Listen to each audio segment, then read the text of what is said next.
Sur une carte routière, on me demande si le nord est en haut de la carte, en bas, à droite ou à gauche. Alors, une rose des vents, nord, sud, est, ouest. Le nord sur une carte routière est toujours en haut. Un permis de construire est obligatoire pour plusieurs réponses sont possibles. Alors, je vous rappelle que pour une construction, donc la surface est supérieure à 20 mètres carrés, il faut un permis de construire. Donc un abri de jardin d'une dimension de 2 mètres sur 3, 3 fois 2, 6, là on est sur 6 mètres carrés, on n'a pas besoin de permis de construire. Par contre l'abri de jardin d'une dimension de 8 sur 4, 8 fois 4 ça fait 32 mètres carrés, là il nous faut un permis de construire. La construction d'une maison, bien évidemment, une ouverture en façade aussi, il nous faut un permis de construire. Et la construction d'une crèche, aussi, il nous faut un permis de construire. Comment se nomme ce plan? Alors on voit clairement, on a des lotissements ici, une maison, une autre maison, une autre maison ici, maison ici, ici. Ici nous avons le nom des rues, en gris là c'est des rues. Voilà. Ici nous avons un parc. Ici, nous avons un complexe sportif et culturel. Donc, ça veut dire que, clairement, c'est un plan de situation. Quel plan trouve-t-on ce sigle?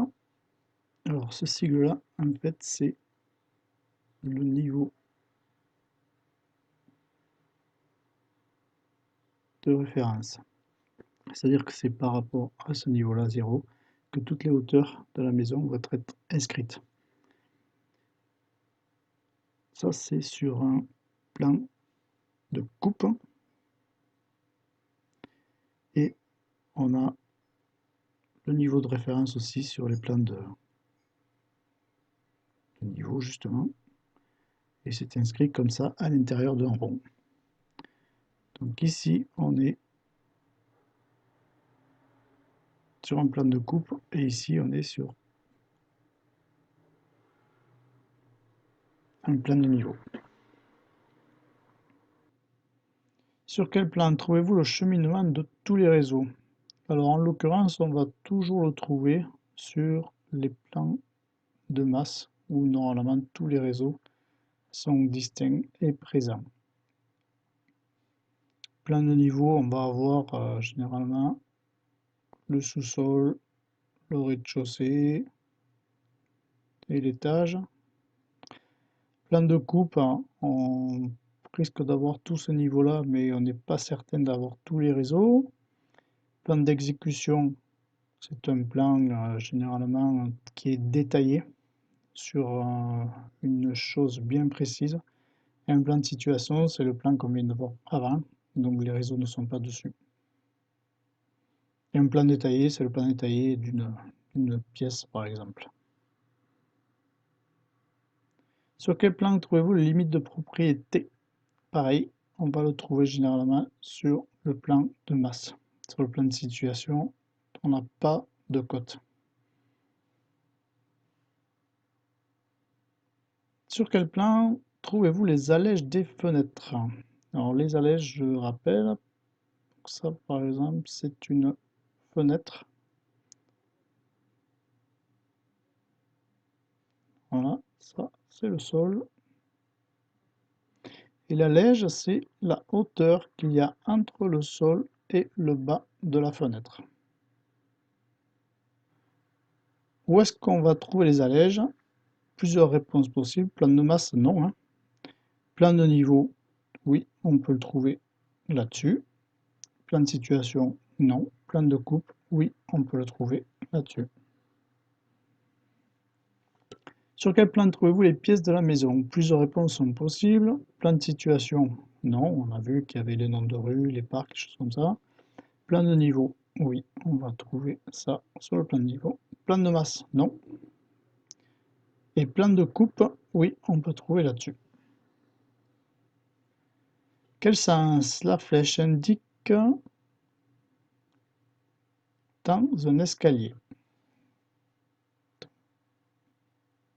Ça, c'est un escalier sur un plan de niveau, par exemple, et il y a une flèche à l'intérieur. Alors, la flèche correspond toujours au sens de la montée. Voilà, c'est un escalier comme ça. Tac. La flèche correspond toujours au sens de la montée. Ici. Pour la question suivante, vous allez avoir l'image en vue de dessus. Donc avant de commencer, je vais vous expliquer tous les éléments qui correspondent à ce schéma. Donc à gauche, la vue de dessus, et à droite, la vue de face du même élément. Ceci, c'est le sens d'ouverture des fenêtres.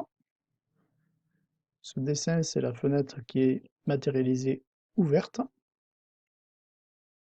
Ça, c'est le mur. Ça, c'est l'isolation. Ça, c'est la largeur de la porte. 140. Voilà, on voit bien sur la vue de face la largeur. Ceci est la hauteur. 215, matérialisé sur la vue de face. Ceci est la lège ALL0. C'est la lège qui correspond au bas de la porte. À quoi correspondent ces mesures? On a 140 par 215 et en dessous on a AL00. Ça, c'est la lège. La lège, on voit qu'elle est à 0. Donc ça veut dire qu'entre le bas et le sol, nous avons 0. Tendance à croire quand même que c'est une porte-fenêtre de solution. Alors, largeur, le premier, largeur fois hauteur ou hauteur fois largeur. Donc, si je dessine une porte-fenêtre, donc ici, nous avons le sol. Donc, la hauteur de la porte-fenêtre, ça ne peut pas pouvoir être 140, hein, donc ça va être 215. Et les 140, c'est la largeur. En fait, dans ces mesures-là, on a toujours la largeur de la fenêtre et la hauteur. Donc on peut dire ici que nous avons affaire à une porte-fenêtre, ça c'est sûr, et c'est largeur fois hauteur. Pour l'exercice, on va analyser le plan suivant en détail. Donc c'est un plan de niveau. Alors évidemment, un plan de niveau, c'est toujours vu de dessus. Là, nous avons la fenêtre avec ses dimensions. Le 100, c'est la largeur, 135 la hauteur, et nous avons une allège de 90 cm. Ici, nous avons le mur porteur qui ceinture la maison, c'est la structure de la maison. Ici, nous avons l'isolation intérieure, et ici, les dimensions du mur porteur et de l'isolation. On voit très bien les deux flèches qui déterminent l'extérieur du mur porteur et l'intérieur de la maison avec l'isolation. Ici, nous avons les dimensions de la chambre, donc 335, 385, c'est l'intérieur de la chambre. Ici, nous avons la cloison. La cloison, c'est un mur qui sépare les pièces. Ici, nous avons la dimension de la cloison. On voit très bien les flèches. Et la dimension, c'est 7 cm. Ici, PP 83-204, donc PP pour porte pleine, 83 cm sur 204. Et ça, c'est le sens d'ouverture de la porte. Ici, nous avons HSP 240, donc c'est la hauteur sous plafond de cette pièce. Quelles sont les mesures de... Attention, plusieurs possibilités de réponse. Alors, les propositions sont sur la diapo suivante. La hauteur de porte. La hauteur de porte. Alors la porte, elle est où sur ce plan? La porte, elle est ici. Donc PP, ça veut dire porte pleine, 83 par 204. 83, c'est la largeur, et 204, c'est la hauteur.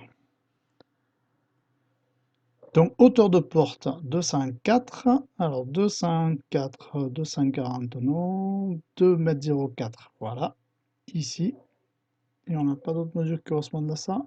Non. Hauteur de la fenêtre. La fenêtre, elle est où? Elle est ici. Nous avons 100 par 135, donc je rappelle, ici, c'est la largeur, et ici, la hauteur. Nous avons 135. La hauteur de fenêtre, 135 cm. Est-ce qu'on a ça quelque part? Ici, 1,35 m. Oui. Vérifie qu'il n'y a pas autre chose. 135. Voilà. La largeur de la porte, si on se souvient bien, c'est 83. Largeur de porte, 83 cm ici. Vérifie. OK. Hauteur sous plafond. Alors, la hauteur sous plafond, elle est ici, là. HSP, c'est la hauteur sous plafond. C'est bien 2,40 m. Hauteur sous plafond, 2,40 m ici. On vérifie, hop, 240 cm. 2,04 m, non. Voilà. Allège de la fenêtre. Allège fenêtre. Donc la fenêtre est ici, et l'allège, on l'a dit tout à l'heure, c'est ici, donc 90 cm. Allège fenêtre 90 cm, on l'a ici, et ici aussi. Largeur de la fenêtre, nous l'avons ici, 1 mètre. Largeur de la fenêtre, 1 mètre, on l'a ici. Et la lège de la porte, c'est peut-être pas la peine d'aller voir, mais la lège de la porte, normalement, puisque c'est une porte, est à 0 cm. Voilà. Quelle est la surface de... Attention, plusieurs possibilités de réponse. Alors, la surface de la porte. La porte, elle est ici, 83 par 204. 83 par 204, c'est la largeur, et ça, c'est la hauteur. Une surface, on la calcule, largeur fois longueur. Pour le coup, là, ça va être largeur fois hauteur. On va tout ramener en mètres, puisque une surface, c'est toujours un mètre carré. Donc on va calculer la porte, ce qui nous fait 0,83 cm, multiplié par 2,04 cm. Donc la surface égale... il faut 2,16, ça doit être dans les mètres. 1,35 m, ça va être celui-là. 169 m², bien sûr que non. 1,69 m², oui. 16,9 m², non. La fenêtre, ici, 100 par 135, donc ça va nous faire 1,35. 1,35, c'est ici, mètre carré. 135 m², non, évidemment. Hein. Alors, la surface de la chambre 1 nous avons 385 et 335, ce sont des centimètres. On va les passer en mètres, 3,35 et 3,85, on va multiplier les deux, ce qui nous fait 12,90 mètres carrés. Nous avons ici 90 mètres, non, et mètres cubes non plus. Voilà. Quelles sont les mesures de? Attention, plusieurs possibilités de réponse. Alors, on va voir la mesure de la largeur de la porte. On revient sur notre plan. La porte est ici. PP, donc ça veut dire porte pleine, 83 par 204. 83, ben c'est la largeur, et 204, c'est la hauteur. Et ce sont des centimètres. Donc largeur de la porte, nous avons ici 83 centimètres. Le mur porteur.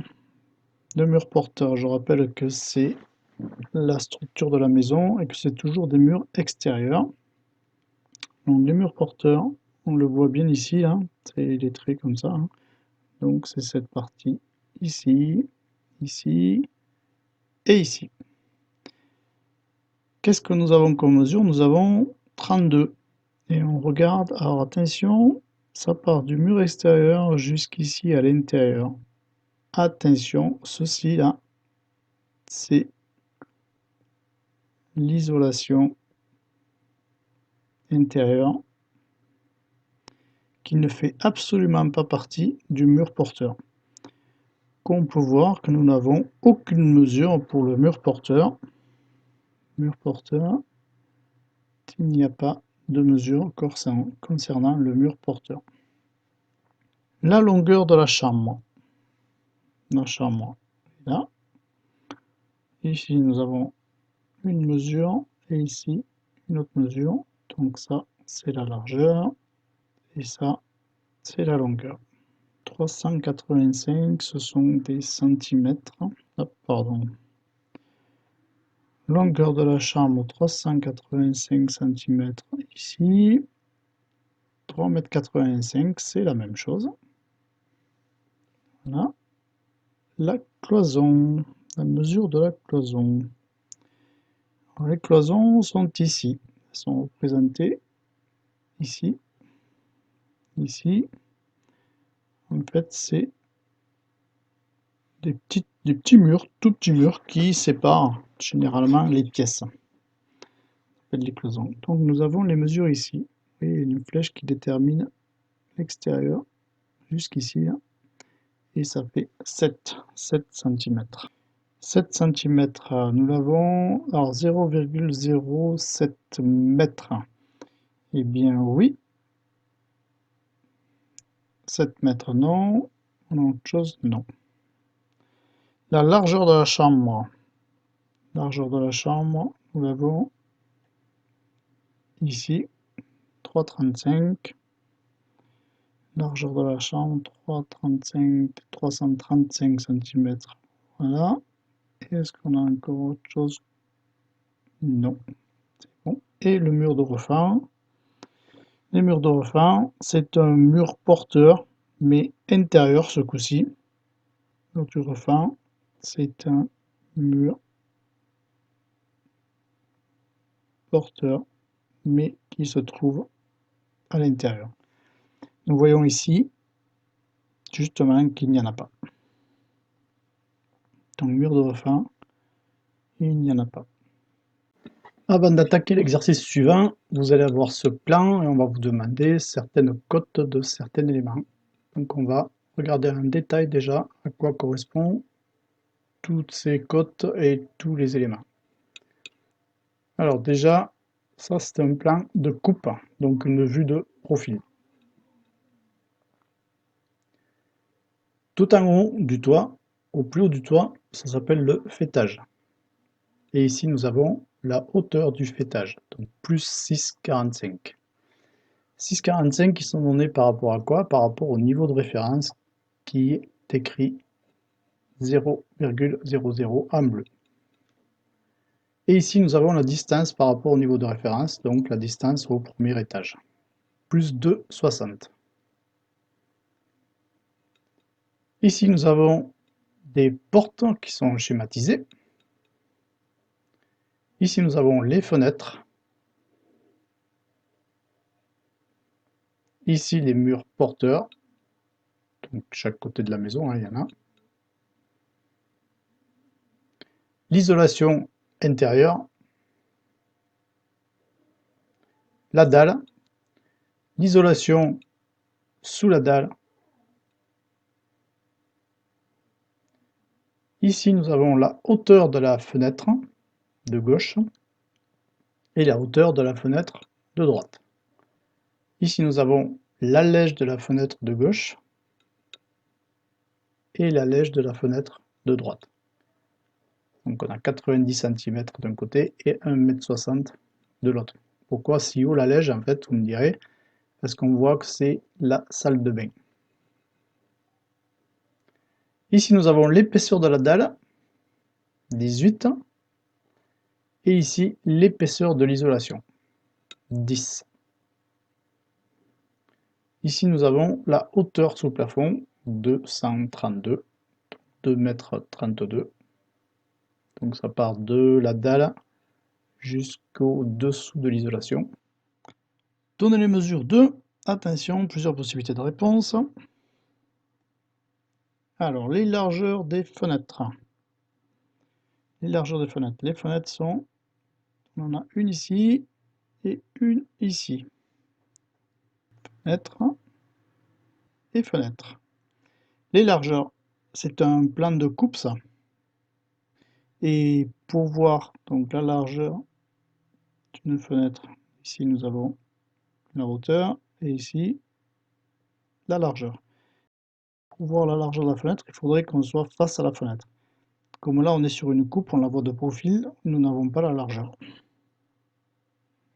Donc largeur des fenêtres, impossible à voir. Les hauteurs de fenêtres. Là, les hauteurs de fenêtres, pour le coup, c'est la mesure qui est ici, là, hauteur. Donc nous l'avons ici. Vous voyez, entre là et là, 65.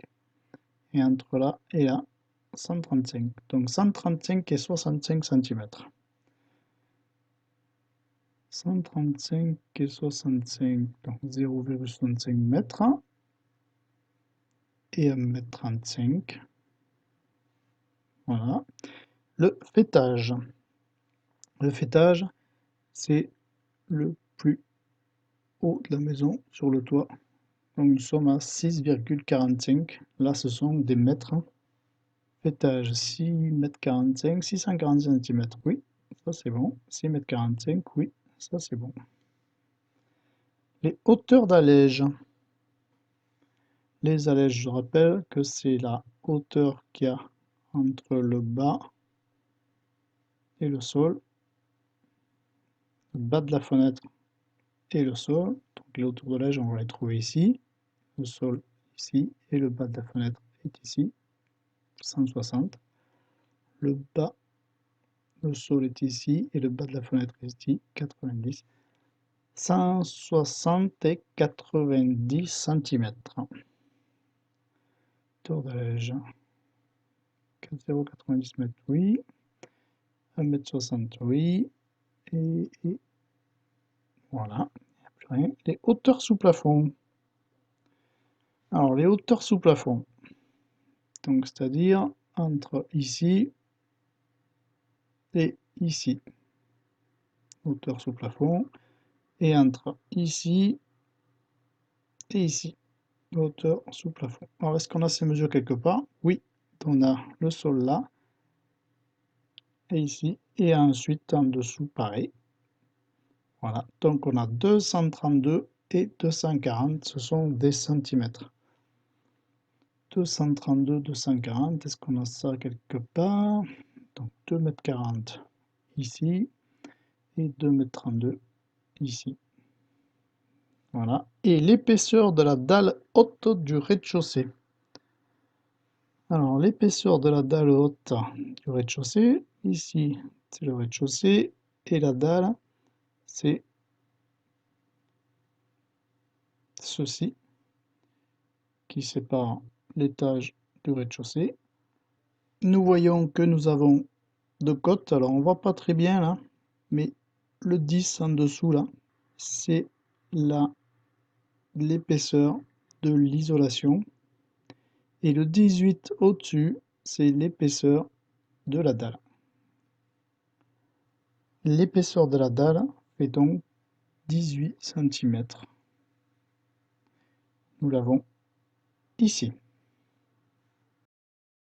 Que voit-on sur la coupe? Alors ici, nous avons déjà une perspective. Et ici, nous avons les coupes AA, B, C, C. Alors sur la perspective, on va dire qu'ici, nous avons le plafond, ici, le sol, ici, le mur, porteur, ici, la fenêtre, et ici, la porte. Alors sur la coupe AA, donc en fait elle est coupée, on le voit ici là. Le sens de la flèche indique dans quel sens nous allons voir la coupe. Sur la perspective, cette coupe va être ici et on va le voir dans ce sens. Nous allons voir le sol, nous allons voir le mur porteur, nous allons voir le plafond et nous allons voir la fenêtre. Donc, le sol, oui. Le plafond, oui.